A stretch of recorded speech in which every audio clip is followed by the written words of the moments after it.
Hello, people of YouTube. My name is Steve Gray. Thank you for watching. Today we are talking about My Hero Academia Season 7, Episode 3. And we start off with an unnecessary recap of the first two episodes. Wasn't really needed. Let's go ahead and just skip past the intro here. So we start off with basically All For One saying that, don't worry, in time you'll be okay. I don't know if he took. I'm kind of confused if her quirk got destroyed. I believe her quirk ended up getting destroyed inside Stars and Stripes. Quirk ended up getting destroyed inside of Shigaraki, if I remember correctly. As we did see it finally fully decay, decay being his most powerful quirk, his original quirk. So that would make sense. So eventually his body will heal. He'll be good to go. We don't know how many quirks that her ability destroyed inside of him. We do know that Ragdoll, that ability is still there because we do actually see Shigaraki use that in the episode as well. And that, allows him to basically track down anybody he wants. And they can hide from anybody they want to, which is really bad here. All For One is kind of going over how, I have all of these friends. If they succeed, great. If they don't, whatever. I don't care. I have 20 different plans in place, or however many infinite plans in place, a different route I can go in order to achieve my goals. We see here Toru, Invisible Girl, as well. She is kind of eavesdropping. We don't know who she's eavesdropping on initially, but we do find out. We see everybody kind of training in UA, Class 1A rather, getting powered up. We see that Bakugo has a new move called Cluster, where he builds up his sweat, so he's wearing heavy clothes. And it kind of sucks, because he can, create more sweat, build it up, release it slowly, so he can attack more, but at the same time it drains his stamina, because he is literally sweating his ass off the entire time. We have Todoroki, Shoto here, trying to use hot and cold at the same exact time, because if you think about it, he's pretty much had to swap them out. So, he has the ability to use them both at the same time, but typically we see him using one or the other. So that'll be interesting to see what other crazy moves he ends up developing as well. We see everybody else here. I'm forgetting some names here. Lightning Dude and Ball Pervert. They're just kind of hanging out, talking about how they found the Nomu hangar, and they, found certain areas when the time was right, but ultimately they haven't actually found All For One. There is was it Jiro and Momo, Bakugo. We have Midoriya here with his funny hair after he was training with Bakugo. But basically they're saying we can choose how to enter the battle. Talking about how they're basically half of their forces are gone. I mean, honestly, I think this would be the best time to attack. Instead of training and preparing for the next battle and waiting for Shigaraki to get to 100%, go get him right now. Because he is not 100% and he's going to be a lot easier to kill. So I don't understand why they're not doing that. They're like, oh, we're going to use this time, to train up, whatever. But as I said, go right now, go kill his ass, and there you go. Battle over. He's weak and hurt, get him while he's down. Don't wait till he's 100%.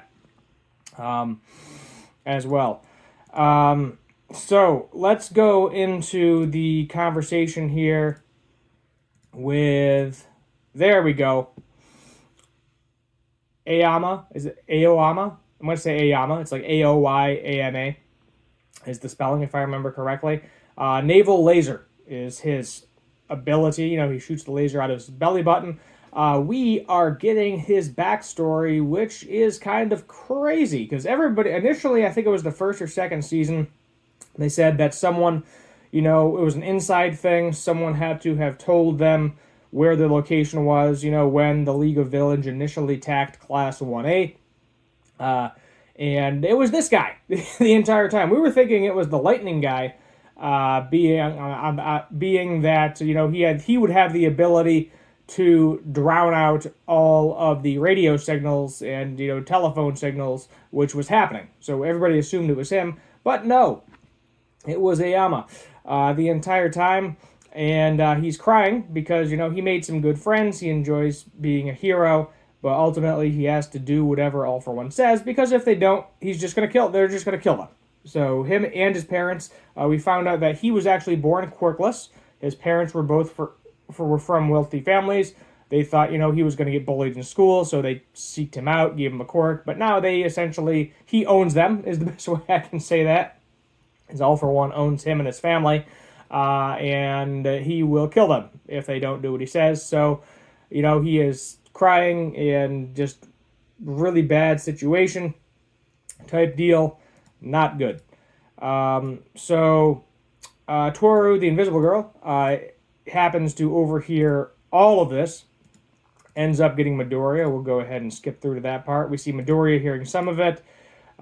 He says he's a traitor, he's a villain, and he's talking about how, his parents told him he received this power from All Might, and, or not All Might, All For One, rather, and now this is what he has to do. He was kind of his ace in the hole because naval laser is very powerful. It can definitely, I would assume, it could cut through a person, being it is a laser. And he is now luring out Midoriya by himself in order to attack him, essentially. Here we have All For One just kind of explaining the plan. Yet again, they kind of try to run away as well. This is kind of more explaining of his backstory as well. He shot out the laser, and then we learn, besides seeing her entire body essentially and her face for the first time, Toru. There we go. There's a good image of her face as well. I think if you've read the manga, you've probably already seen her face. I initially thought she was going to be the traitor, being she was like one off and off to the side and everything. But no, it was Aoyama the entire time, which is kind of funny. But basically, she's like, what are you thinking while you were in class with us the entire time? She also has the ability to refract light. So essentially, she just blocked Aoyama's attack. She blocked the naval laser attack. And then that leaves Deku time to get them all pinned down with Black Whip fairly easily. They are now in custody, chained up. They are talking about how they don't know if they are rigged to explode. Like the sniper woman was as well. She was initially a hero, and then she ended up having to deal with All For One. And her body got rigged to explode. And they don't know if these three people have that same burden, so they don't really want them talking, essentially. We get a kind of a Snapchat with, I think it was Mike there, the guy that can project his voice super loud, talking about the traitor. Everybody's like, why did you do this? What's going on? We just see him crying, not saying anything. Parents kind of explain, if they didn't do it, they would get killed. Midoriya was like, I should have noticed it. You were basically giving me a cry for help and SOS. You helped your other classmates. Why did you bother helping them? If you were a villain the entire time, there was a couple instances where you could have let them die, and, it would have been no skin off your back as well. But you chose to save them, so he's basically reaching out, saying, give us the information you can, turn a new leaf, become a hero. And everybody else, the hero, what's left, I think, of the Hero Commission, is police force, is basically like, yeah, we don't want any of these people talking, especially him, because we don't know, he was actually given an ability by All For One. We don't know if he was given additional quirks, and if he can go boom. So right now they're going to scan him for quirks, try to figure out what all of his quirks are, if there's additional ones, and then maybe he will be useful in the future. But because they're going to try to use him to lure out All For One. At least that is initially the plan. Will they be able to actually defeat All For One? That is a good question. But, if they have the advantage by using him to deceive All For One, then, he may end up dying. I feel like one of these characters in Class UA has to die at some point. Because I feel like we all need that emotional damage, and I think the class needs that emotional damage as well. Not injured, not down for the count, completely done. That's all she wrote. And that's kind of where we end the episode off, is we're going to use him to hopefully deceive All For One, thinking, oh, he hasn't been captured or anything. Even if, there we go, even if a person falls, they can get back up again. And that's essentially the plan, is that, Aoyama here, we're not alone. And there's, your end of the episode right there. So overall, I think pretty decent episode. Was not expecting this. Definitely more interesting than more storyline interesting, I would say, than seeing Star and Stripe just show up to die, and then the quirk essentially being gone completely. I feel like that was kind of unnecessary. I'll be honest, because if you're just gonna show them a fight and have this cool superhero show up and then die in like 2 episodes, I think in total she was in the entire series 3 or 4 episodes, because she was in the last episode or 2 of season 6, if I remember correctly, as well. But this was definitely more interesting to the story. This brought back what happened. I think it was season 1 or season 2. Don't remember the exact season. Who the traitor was as well. And that is pretty neat that it's kind of coming full circle. So this one is going to get an 8 out of 10.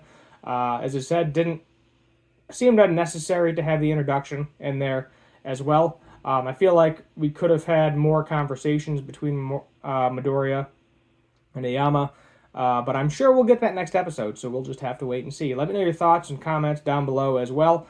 Share, like, subscribe, all that fun stuff. Thank you for watching, and as always, have a good one.